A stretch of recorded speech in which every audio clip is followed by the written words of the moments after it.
O tema da universidade, então, e pensar o Brasil, é entender que o Brasil é parte do sistema capitalista global e a universidade é parte constitutiva daquilo que a gente tem chamado insistentemente de um sistema mundial de produção de conhecimento. A universidade está colocada aí.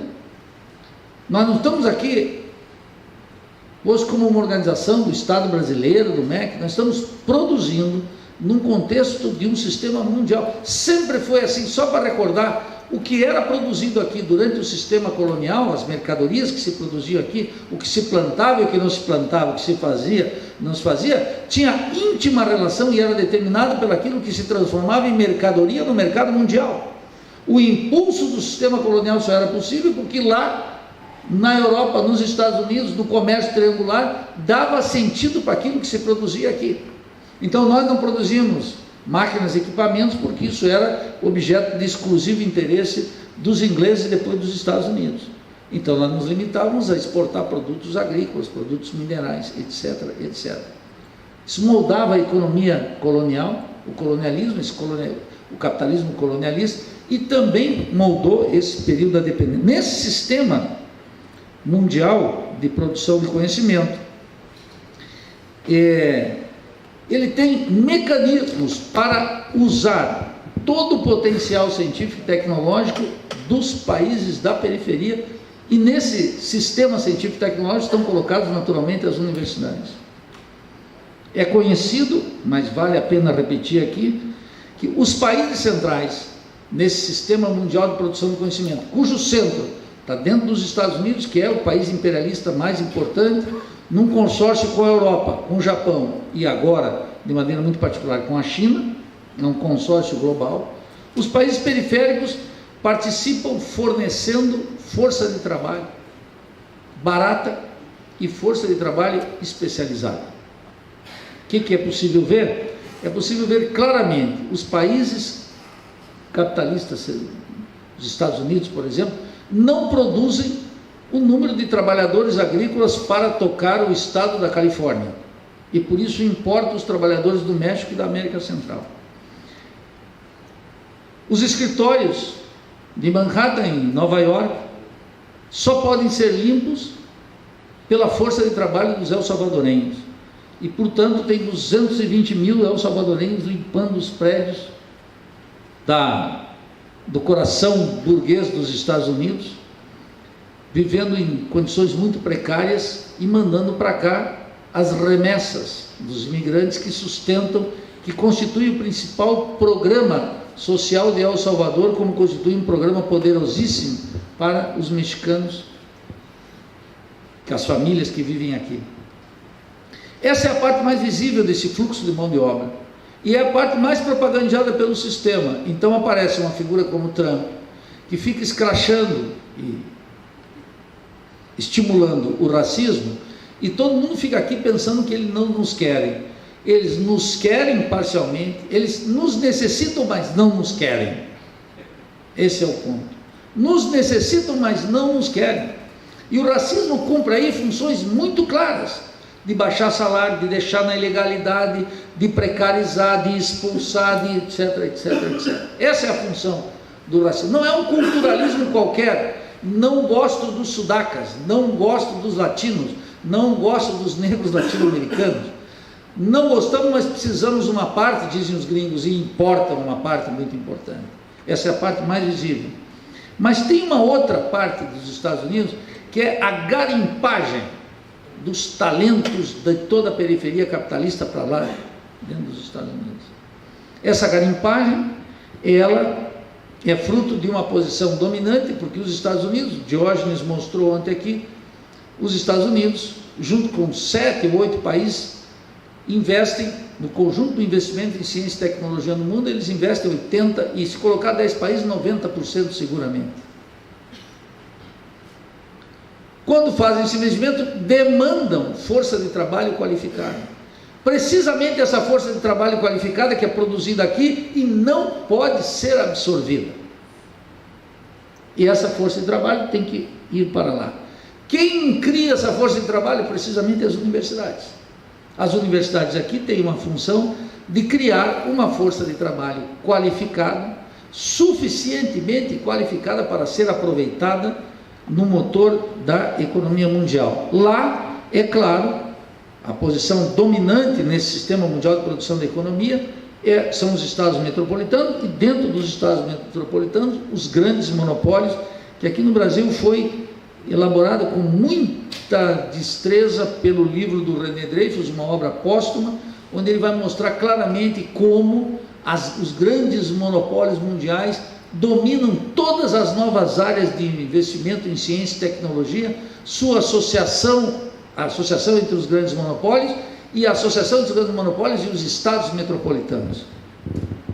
A função dos países dependentes, portanto, é, em primeiro lugar, fornecer essa mão de obra. Da mesma forma, isso não é uma coisa qualquer.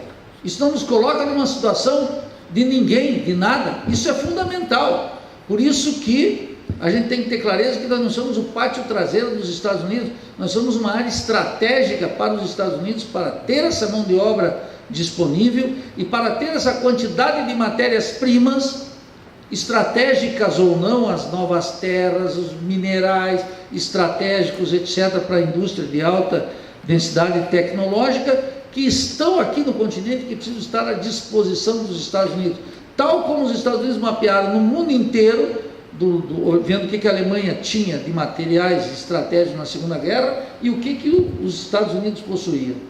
E atuava em consequência, domínio sobre matérias-primas estratégicas ou não, e força de trabalho. E essa força de trabalho, ela é muito importante.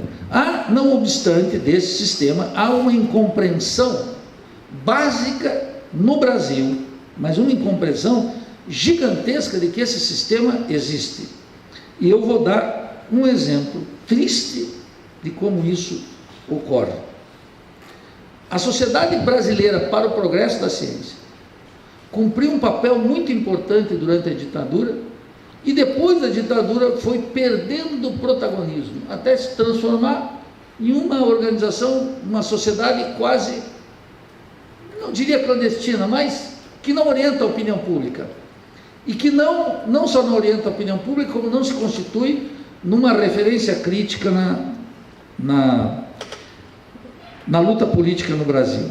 Recentemente, dadas as decisões do governo Trump de limitar o número de vistos, o green card deles, eles dão em geral 120 mil por ano, que é razoável, significa que entra quase 2 milhões de pessoas nos Estados Unidos todos os anos de maneira legal. A SBPC mandou uma carta para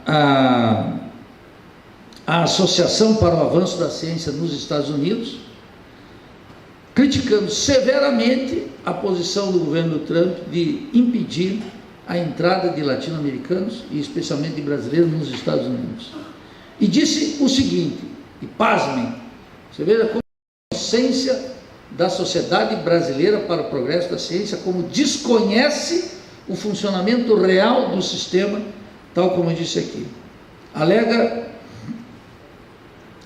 a presidente da SBPC que a ciência é um esforço universal, baseado no intercâmbio de ideias, projetos e realizações de cientistas e estudantes, e a interrupção desse fluxo pode ser muito prejudicial ao seu desenvolvimento. Ao desenvolvimento do quê? Ao desenvolvimento da ciência universal. Na mesma toada colonizada, digo eu, a principal entidade dos cientistas brasileiros considera que essas restrições à mobilidade, baseadas em preconceitos racistas ou nacionalistas, são inconcebíveis e inaceitáveis. Na vã tentativa de justificar em termos nacionais sua manifestação política, a presidente da SBPC escreve: infelizmente, essas medidas, quais? As que o governo Trump tomou para bloquear a saída de gente daqui para lá, infelizmente essas medidas já estão afetando cidadãos brasileiros que estão enfrentando dificuldades para entrar nos Estados Unidos com passaportes e vistos válidos, bem como para obter seus vistos, e temos certeza que a comunidade científica como um todo será afetada em breve. Ela recorda também que um projeto, como o projeto Manhattan, o projeto da bomba atômica, não poderia ter sido feito sem o concurso de um conjunto de cientistas do mundo inteiro. Então veja, a principal sociedade científica brasileira alertando ao presidente Trump e a sua co-irmã lá nos Estados Unidos, que essa interrupção dos vistos seria muito ruim para a ciência universal. Eu fui ver qual é o resultado dessa ciência universal. Como é que vai desconhecer que esse sistema existe, sugando força de trabalho qualificada? E encontrei um documento da Duke University, que é uma das universidades também importantes nos Estados Unidos, e ela fez um estudo sobre o Silicon Valley, que é aquele espaço, aquela área em que tem desenvolvimento de alta tecnologia. Estão grandes empresas, estão grandes universidades, grandes centros de estudo, todos articulados naquele espaço produzindo ciência para os Estados Unidos. E fomos verificar o seguinte: esse estudo afirma que é especialmente importante a presença de engenheiros chineses e indianos nas empresas do Silicon Valley, fundadas entre 1980 e 1990, e nas quais a presença dos estrangeiros encabeçavam 24% dos negócios de tecnologia iniciados entre 1980 e 1998. Portanto, aqui quase 2 décadas. Essa força de trabalho que vem de fora, que vai produzir inovação dentro dos Estados Unidos, que está na universidade, é fundamental para a grandeza dos Estados Unidos. E agrega o mesmo estudo: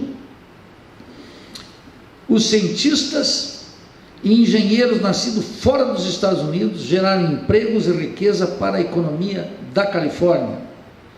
As estimativas do estudo caracterizam como dramática tendência. Em 1998, a conquista de patentes naquelas empresas era de 7,3%, e em 2006 já alcançou 24,2%, razão pela qual o conjunto das instituições e empresas dos Estados Unidos também reclamam contra o presidente Trump para que não interrompa esse ciclo de trazer força de trabalho dos outros países para dentro dos Estados Unidos.